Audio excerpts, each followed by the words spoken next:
How many folks have heard me give this presentation before? Well, that's a day or two ago, though. okay.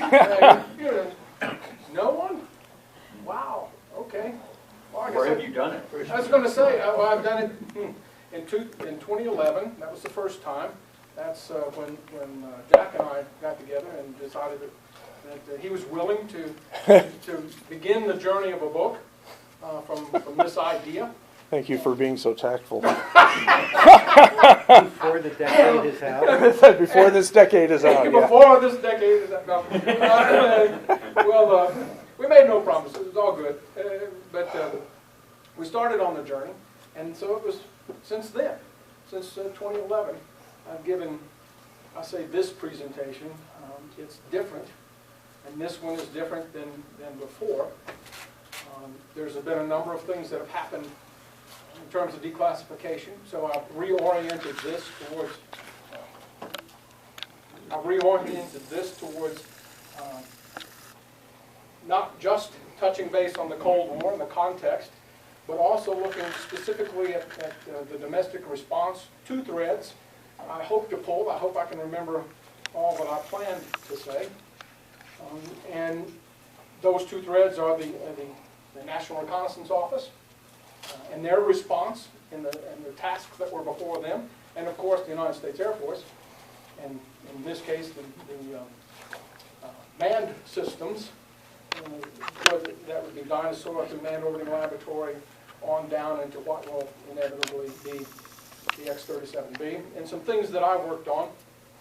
I got to work on the military spaceplane concept, and then I'll break down the unclassified portions of the orbital test vehicle, the OTV, and then I'll come back to the Cold War. Only it's not really the Cold War, or maybe it is, and what the Russians are doing, and you can kind of take a look at how technology has changed, and yet maybe the requirements and the mission have stayed the same. You can tell me. Wow, okay, so nobody has seen this before. That's all right. Giving a presentation, a history, as I tell my students, is and writing it becomes very, very difficult, because this is 2-dimensional. It's very linear. And yet life is not. It's incredibly complex. So if you're tasked to represent this moment, okay, how do you capture this moment of Narcon history when there's 3 conferences going on all at the same time? And you have to write about it. Okay? Well, the answer is you don't. So don't think as I go through each of these things that, oh, it's very linear, because it wasn't. It was quite the opposite. It was very complex. It didn't have to happen this way. It could have gone any number of ways. But the requirements that are set forth, that's my thesis, is that the requirements that are set forth with the Dyna-Soar finally reach fruition in this thing that we call the X-37B. And there's a couple of tangents, there's a couple of reasons. It's not just the requirements, it's the people and the ideas that are part and parcel of it. So, some of you, like me, will probably remember the Cold War. And remember a day in 1960 when the U-2 was shot down. So this became, so you ask yourself, why the U-2? Why did the United States create the U-2? In the 50s, there was after World War II, there was the closed Soviet society. The idea was how do we get information behind that's not going to be in the open, whereas our society was quite in the open. So the Soviets were able to get it through open sources and other means as well. And we had other means as well, but what we didn't have was a technical means. And the U-2 was one aspect of that technical means to be able to see behind the closed Soviet society so that we hopefully could make informed decisions about what military systems to go forward with. The U-2 was supposed to be a stopgap measure, interestingly enough, and it was going to go away fairly quickly. Put together, the program was complete in roughly 18 months, very, very quick. which set the model and set the standard for another organization that's going to come out in 1961, and that'll be the National Reconnaissance Office. The idea to be able to do something streamlined, and that methodology is still here today, which is another story altogether. But U2 was a bit more than that. So what was going to be the long pole in the tent? Well, that would be National Technical Means. That was the buzzword back in the day for reconnaissance satellites, before about 1992, when we could finally start talking about openly the National Reconnaissance Office and the idea that there were reconnaissance satellites and what kind and to a limited degree they were. So anyway, those are some of the threads that I intend to pull through here. And that'll explain, so let me show you these images. So this visually represents a couple of those threads. This will be Corona, Discoverer, KH1, that stands for keyhole. That was something else we couldn't even say it. Couldn't even say it Yeah. back in the day. Now we can. Which is rather telling. I'll just let that go. And then this one was Pioneer Samos. This was the Air Force component. Okay? This one was photographic, capsule. This one was called feedback. Okay? And the idea here was that you're going to scan the tape and then digitally download what was scanned from the tape to the ground stations. This is why we had VCR tapes. Okay? So that is a commercial aspect of this particular technology. So it's television, not film. Correct. Correct, in the sense that this is a capsule that's going to come down, film, wet film, that's going to come down on its own. This is digits, okay? But there's obviously a camera in it. That image is scanned, okay, as it comes across. Think of, again, of a VCR. That image is scanned, and then it's electronically fed. The other thing I need to qualify, I'm a historian, not a mathematician or an engineer. Historians should never talk about too much math and you'll embarrass yourself. So when we get to too many parts of the engineering, I'll just be quiet and let someone else, Jack, explain these nuts and bolts of things, and I'll scribe and write down the history of it. Now, so over here you have a not so great image that a friend of mine, Dan Rohn, did back in the day, and you can't really see it, sadly. I've got these, oh well. So this is a SAC emblem, which you can't really see well, but it's a flashing of a, that's going to be in the book. Yeah, Yeah. Aldo's updating it. Yeah. And by the way, that image is in the book, and it's much better. It's much better than Yeah. this crazy thing is pixelated, that's what happened. Anyway, so, but this image is this picture. Okay? Okay, it's redacted. Yeah, yeah. We had that great discussion. I've got these that are not redacted. Well, they're redacted with my magic marker. I went through there. But this is good stuff. I guess I should admit that I'm lazy, but I was lazy and I didn't go through it and scrub it. There's a special way you're supposed to do that. Anyway, it's relevant now. It's all 12-year rule. Anyway, I'm going down too many rabbit holes here. So this talks about the various sensors. But look at this. Can you see the sensor? It's a camera. Okay, it's a camera carried inside the payload. That's a sub-thing. You'll see it again. But this had much more than that. You had MINT, you had SIGINT, much more than that. How much more? Well, you've got inspector, interceptor. Okay, that word inspector. If you read about what's happening today, and what are those, the mission continues. Okay, now you see here, there's a little 22, literally a 22 shell. So our ASAT capability was going to take a 22, fire it at a target, and go right through it.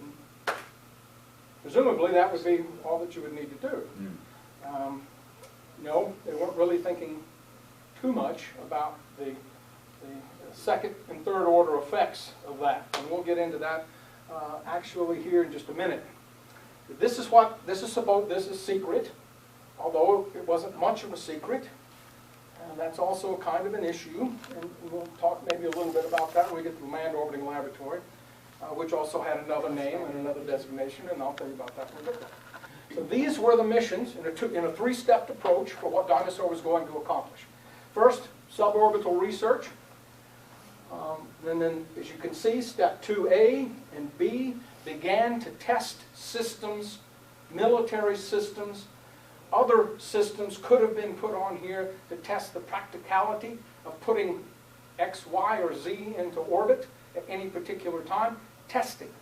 We're going to test these things. Finally, step 3 is fully operational, IOC. Okay? It's ready to go.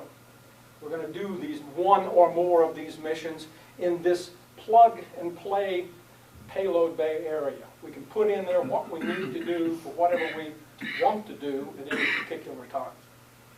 So you've got, and remember now, keep in mind, these are from this time period of 57 to 63. It's already a space shuttle, and you've got folks in here, you've got a docking mechanism, you're going to come back through this tunnel, you've got this space hab-like portion inside this Titan III trans stage. You've got, again, there's that camera system of fairly good quality in terms of imagery size, ground image size. Finally, this one's a real crowd pleaser. Nuclear bombardment. Okay? You know, you have put 2 nukes, one on each side of it. Think in terms of SAC and the Titan, if you go to the Titan Museum. So instead of that warhead, imagine Dyna-Soar sitting on top. And instead of that huge crowd pleaser, 2 smaller ones on each side, cocooned in as bumps essentially, ready to stand alert.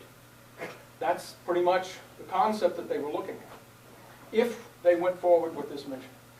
And then this one is the fighter, if you will. Here's the bomber, here's the fighter. Okay? And there was one version that showed someone else in the back to be essentially to do acquisition, to acquire, to do some of the additional math of it, and then go from there. Okay.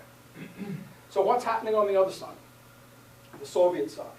Well, as all of these ideas, these secrets, these not-so-secret secrets, are being floated out into the press, Aviation and Space Week, etc., the proposals, the possibilities of this test vehicle, the Soviets are beginning to think in terms of an anti-satellite weapon. Indeed, Khrushchev, the first secretary of the Communist Party and leader of the Soviet Union, decides that they need an ASAT. And their answer to that is a co-orbital ASAT. So it's going to fire a shaped charge towards the target. Again, not much concern for damage or fogging, as we say, the orbit. That was the threat. And between it beginning in 1960 through its first, I've got to refer to my notes so that I'm not too far off. Through, okay, it's going to step beyond this. So the first, we'll just say the first testing in the beginning of the program is then. It won't be until 67 that they actually do the first successful test. 1967, 27th of October. Second one will come in April of 1968. It's not important that you keep in mind the exact dates, just that time period as I go through the next parts of the chronology. Dyna-Soar was canceled in 1963. McNamara says it lacked any mission. Think about that. I just told you what its mission was. So that wasn't the reason why it was canceled. It had clear and concise missions, and that's why it was canceled. Okay? This is a very destabilizing program if indeed you want peace in the sense of sanctuary in a new domain. And that's exactly what you want, because in 1960, not only do you have the shoot down of the U-2, but you also have the launch of the first reconnaissance satellite in June. And that was a SIGINT bird, called Grab.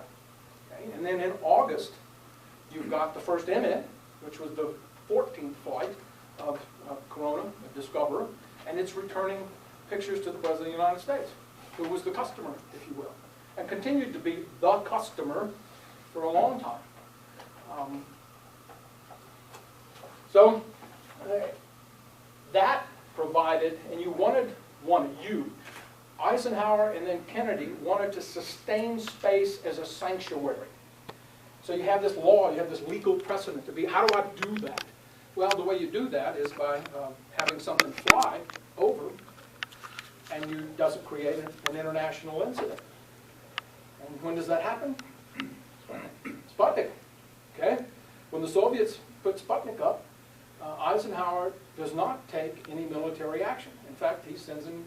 Congratulations. Exactly. A telegraph of congratulations. Thanks for opening the door. Exactly. You've just established the precedent, the international precedent that I was wondering about. Yes. And we're good to go. Space informally becomes a sanctuary and continued. I almost said continues. And that's a big debate, whether it still is or not. In some respects, space law suggests that what's happening now is all very legal. It's the law of the commons, the law of the sea. Same rules, those things, that common law still applies. But it's not the sanctuary that it used to be by any stretch of the imagination, which is why we have a new service, Space Force. So Dyna-Soar's canceled. The Soviets are moving headlong with an ASAT system. It's about to be in '67. It's going now. It's going to be tested. It's proved.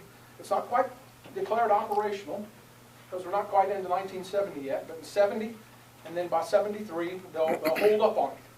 They'll have some final tests, 23 of which and they're against the test satellite, so they're literally able to count the number of times it was hit, so they know it's effective. This is not it's not a game, it's a test. They know it's going to work, and they declare it operational, and it's just there. So what else is happening? And we pull those threads. So the NRO is established in 1961.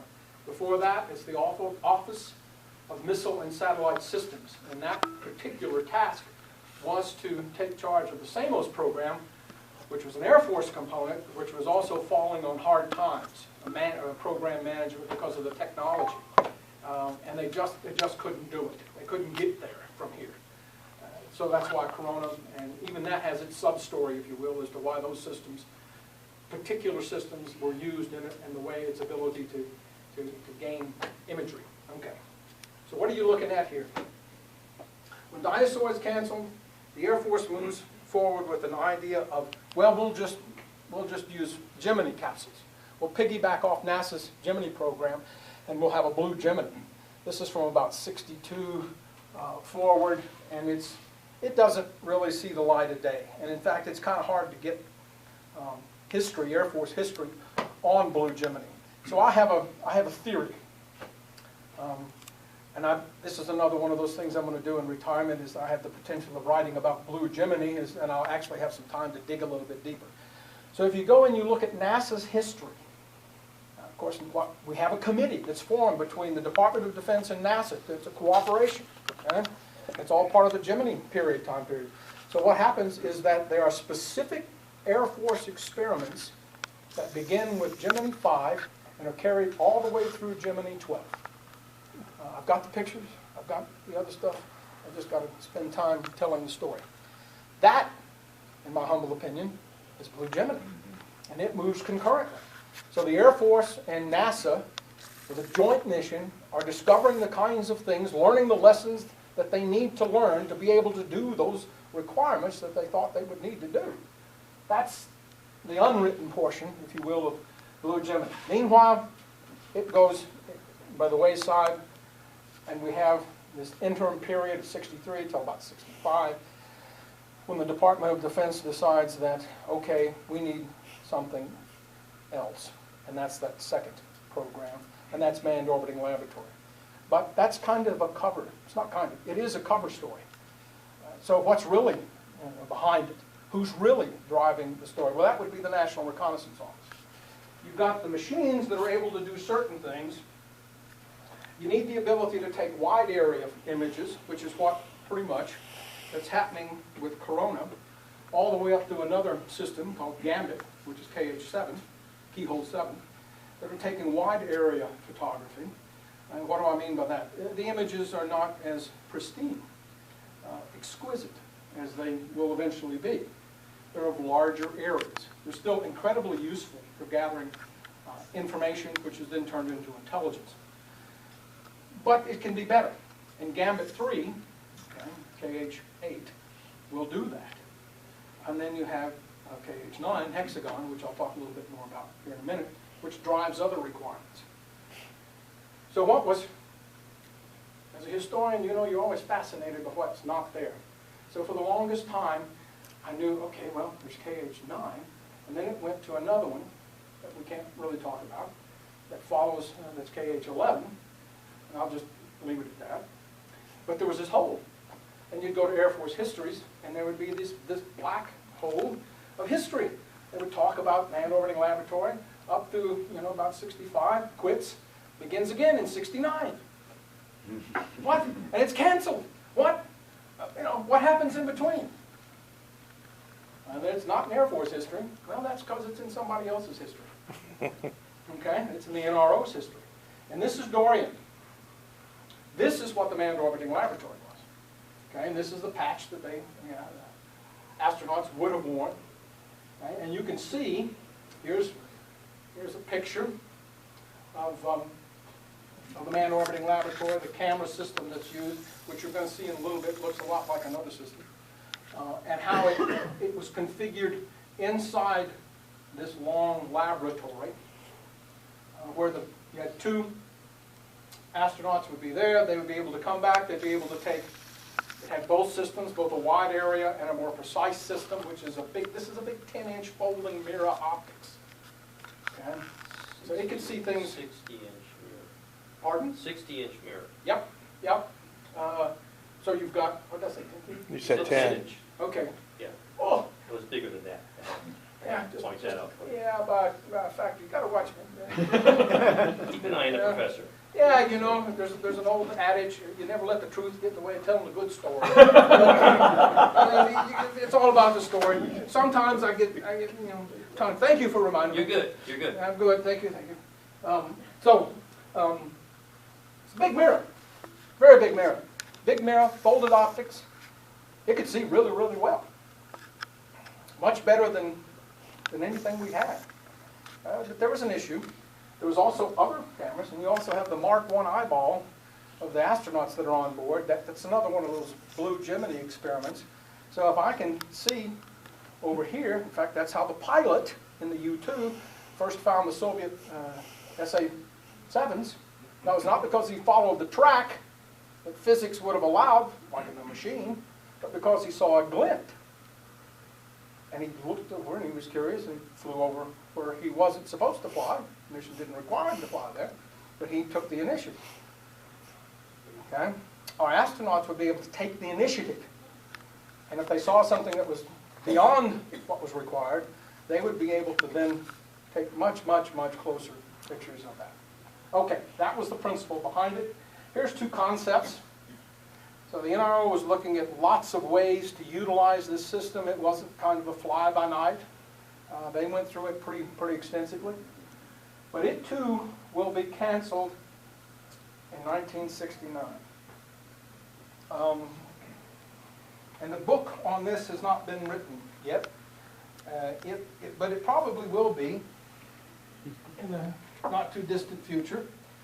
By someone, I'd like to think I might be able to do it, but by others, that will explain in more detail why. But one element of it was literally because there was a human being inside the loop.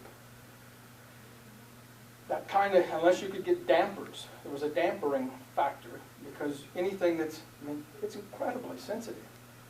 So with those long moments and vibration, okay? So just being, and you're part of the system when you're living there. So you know, and even though you're in free flight, you kind of hold your breath. You know, I don't know what they would have done, but that was. I had some people that worked on the program suggest to me back before we could really talk about it that was one element of why it was done. Okay. Now, manned orbiting laboratory is canceled. Okay, the Soviets have an operational ASAT, very effective. The United States, as we know, in the post-Apollo period is looking for the follow-on to that. And the shuttle is going to be that follow-on. And I used to, in this briefing prior, I used to ask these questions. Now, so I left that part of it there. The questions are being asked, but here are the answers. It was both.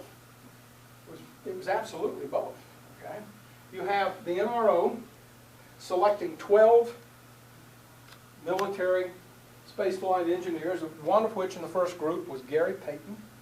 You're going to see him, his voice and he's going to come up. He's the thread that will continue to be pulled through to the X-37B, one of them. He's one of those. To fly on board the shuttle to perform Department of Defense missions, to be able to do things. Remember, the shuttle is going to be the rocket system for all seasons. Right. Okay? The truck that's going to take everything to where we need it to be. So all the big dumb boosters were going away. We're going to have this system. Okay? For all those reasons. Good idea in and of itself, but, well, you all know. Take a look at these pictures. Okay?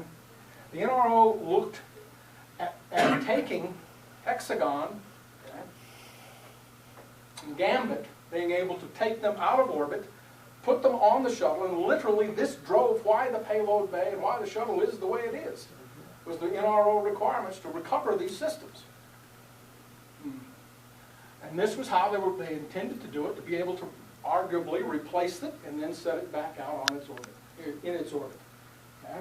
Meanwhile, they looked at other, whether it would be systems, cameras on board the shuttle, much like what we all saw was being done with Dyna-Soar, the concepts there, to take exquisite images, both wide area and pristine, soda straw here, or whether you would deploy in tethered format satellites along with that logistic piece, deep black satellites, if you will, into orbits, and then be able to go back in a much smaller fashion.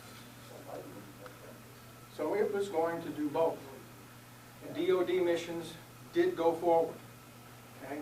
And Gary Payton was able to do that. It was STS-51C.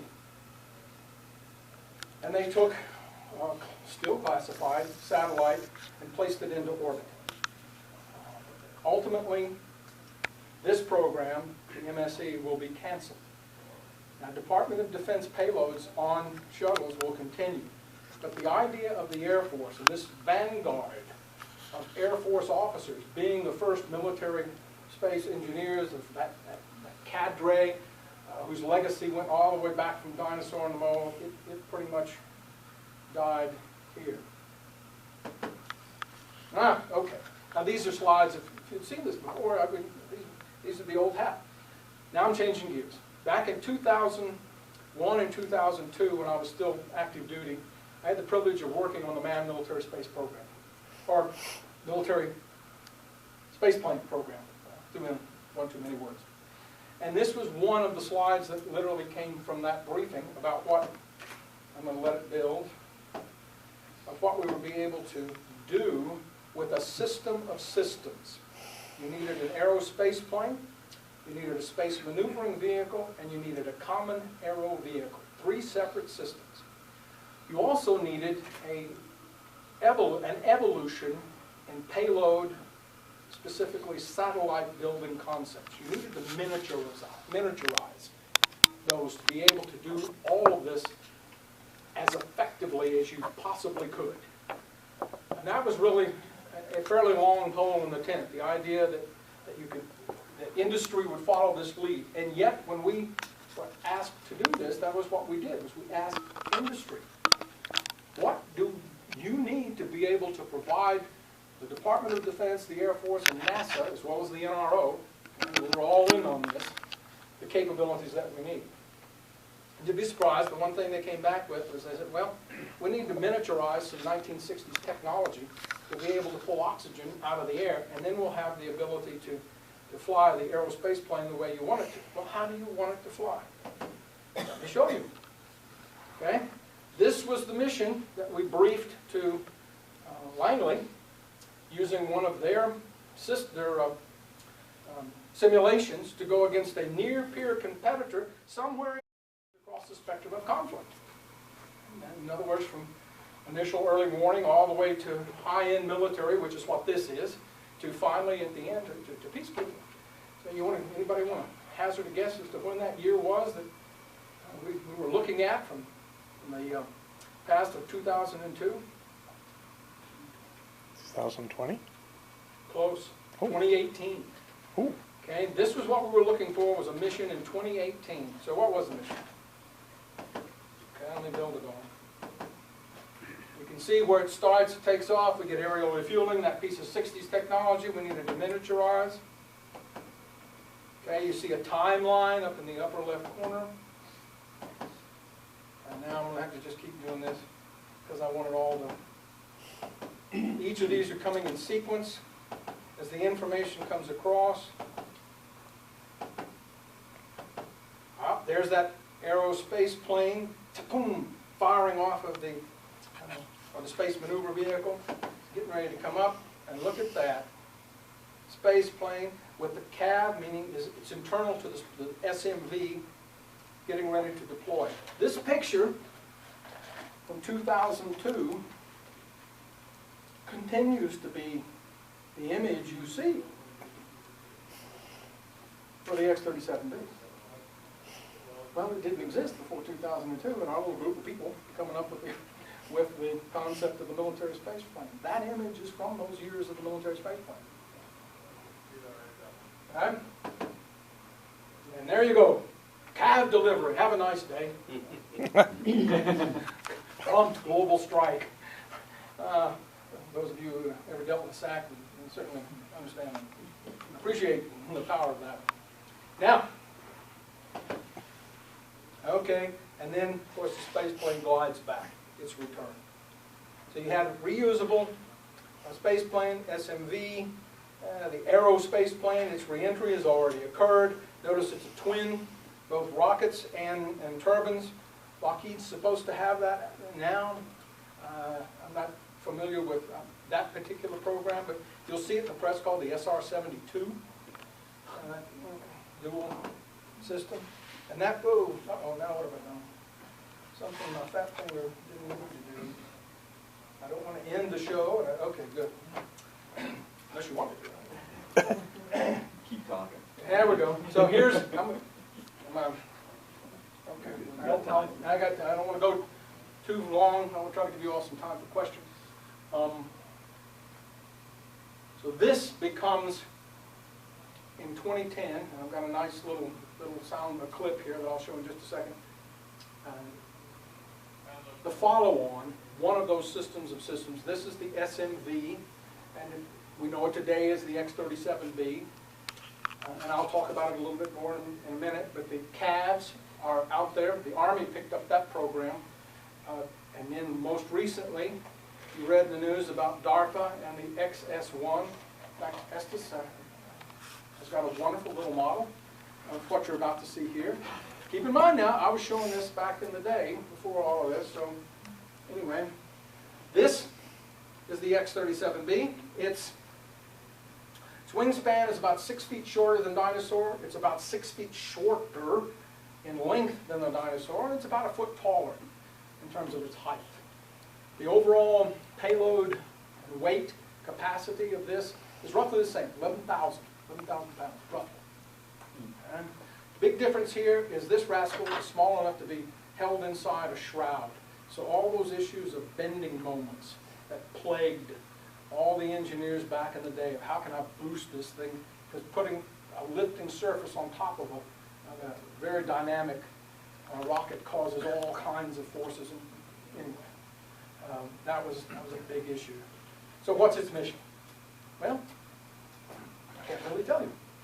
But I expect it's some of these. And in fact, come on.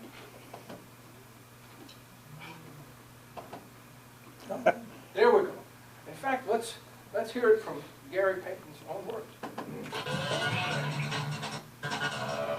This is Atlas Mission Control at T-minus 10, 9, 8, 7, 6, 5, 4, 3. Atlas engine ignition. The Air Force has taken its unmanned aerial system program to the next level, space. On Earth Day, the X-37B was launched into space from Cape Canaveral in the Atlas V rocket. The X-37 is the first orbital test vehicle since the space shuttle that can return things from orbit. So our top priority objectives are to launch X-37, make sure it works on orbit as we predict and as we have simulated, and then make sure the new technologies that are on the X-37 can bring it back home to either Vandenberg Air Force Base or Edwards Air Force Base with no direct human control. The fact that the X-37 is unmanned provides a few advantages over the more well-known NASA space shuttle. The X-37 is smaller, weighing in around 11,000 pounds at launch, and standing a little more than 9 feet high and 29 feet long. The Space Shuttle Endeavour is 122 feet long and weighs 78 tons. The X-37 can also stay in orbit up to 270 days, 10 times longer than the Endeavour, but both vehicles are reusable. So that is the real payoff, financially. The real payoff from X-37 is using the vehicle again and again and again, and a quick turnaround on the ground, similar to the way the Air Force handles F-16s and F-15s. Tech Sergeant Chris Decker, San Antonio, Texas.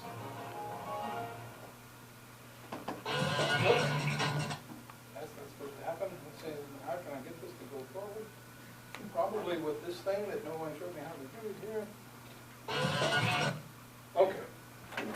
Even an old dog can learn every now and then. So, the first three were all about the test portion of this. Of being able to establish that one, a completely automated recovery.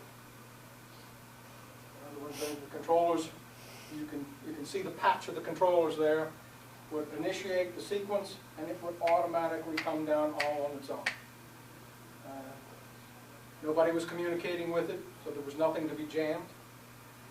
And it would land, in this case, in these first three, at Edwards. And in fact, even when a tire will blow on the first landing, the bird kept its nose focused straight down the runway, compensated automatically, and it came rolling to a stop just about that far off the center line. Pretty darn amazing. And you can see another portion of its mission is endurance. And it keeps building and building and building in days. And another part of it that's not talked about here, but that was, I had to chuckle because it was, again, that a Dyna-Soar mission being fulfilled was plane change, maneuvering in space. So you had these amateur satellite followers since the early days that would tell us all what these deep black secret satellites were doing and where they were and yada, yada, yada. So at least they thought they were. They were extrapolating information that no one would confirm nor deny. So they were trying to follow this. Gone. And they never found it. Success. It changed the plane, went somewhere else, gone. And they didn't follow it. They lost it. And they never found it on those missions. Oh, they would find it later and be glorious, you know, and they would beat their chest about how well they had done this. Well, on most of those missions, it didn't change the plane. It stayed like the satellites, physics being physics, so they could predict where it was coming.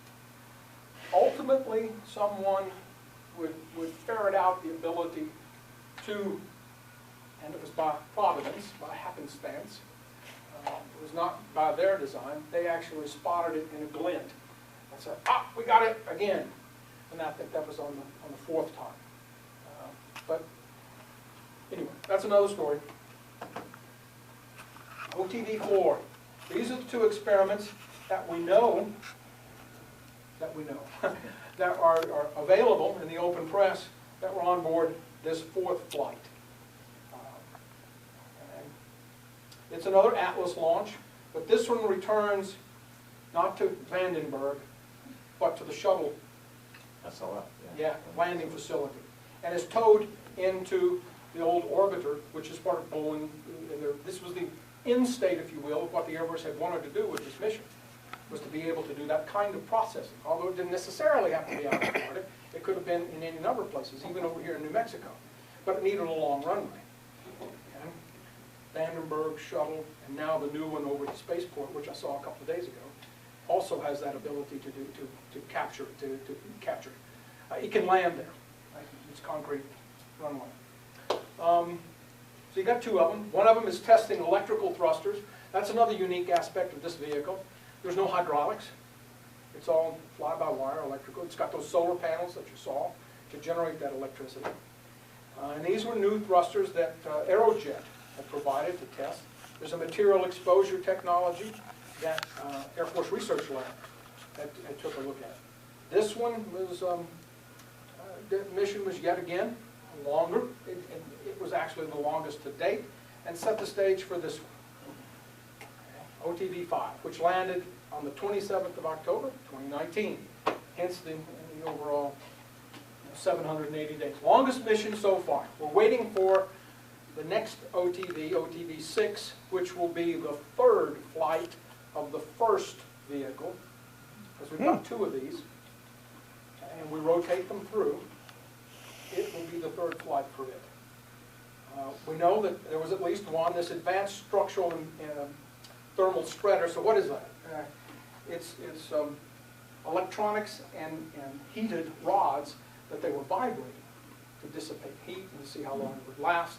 That was at least one of them. It also changed, it did all of its operations in a much higher inclination than any of these have ever operated before.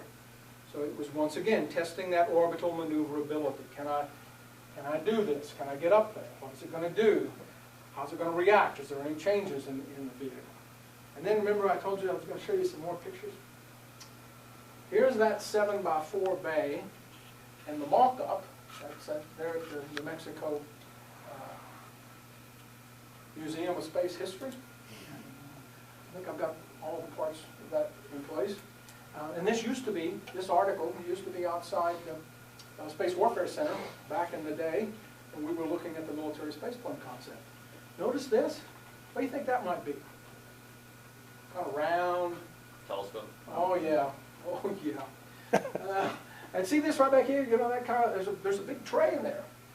You can put all kinds of things in that, especially if indeed things have gotten smaller, which industry has done. CubeSats, 3D printed this, 3D printed that, smaller, lighter. Well, I love the tiger shark. Yeah. Okay. And Falcon. Now you've got two different boosters that can put this up. Take the shroud and end up. So you have that versatility. Not quite fighter aircraft, I should say, launch and recover capability. But again, we needed the aerospace plane to be able to do that. We needed the next system of systems to be able to pull that last thread in place. And as I just, Boeing, who had the lead, just chose not to continue going. But you see, it looks kind of familiar, doesn't it? Yeah. If you've been next door, take a look at the Estes kit. Okay, there it is. Some of you might want to be adventuresome and put a little bitty SMV right on top. Instead of that long, I'm kind of inclined to do that. Then you have the common aero vehicle, which is what the Army has been doing and tested out of Kodiak, essentially like a MIRVed warhead that is maneuverable. So you have multiple of them coming off of a single rocket, single missile, and then maneuvering in various ways, and then ultimately impacting downrange at Kwajalein, which is what we do. That orange piece looks an awful lot like Chilome's R2 Yeah. Rocketo plane, Yep. which is also in the book, by the way. And Chalome was the Vladimir Chalome back in 1960, working for Nikita Khrushchev, was the one who came up with this operational ASAP, which I haven't said anything about yet, and I should have back there when I was talking about the shuttle and I got distracted, was in '76, Brezhnev, who was now the General Secretary of the Communist Party and leader of the Soviet Union, decided that the shuttle was a once-around mission capable to bombard Moscow. And he fired that ASAP program back up. Okay? and was ready to take on the shuttle. And it would go forward all the way through till about 1983. Ironically, in 83 was when our ASAT program began to stand up. And I had the opportunity to work with Lieutenant Colonel Pearson back in the day when we were doing the F-15 ASAT tests, our first ASAT ace. And that's another story. So here's the system of systems, and kind of where we are today is here. This is an image that was on the old Soviet power documents. Trip remembers those from back in the day, all red, white, okay? Still got a few of them. We tactic shops would pour through those, and that was that. That was demonstrating the co-orbital ASAT and that shape of warhead going on. So this is what the Russians are doing now. You can see this U.S. and the international name on the satellite. It's actually a reconnaissance satellite.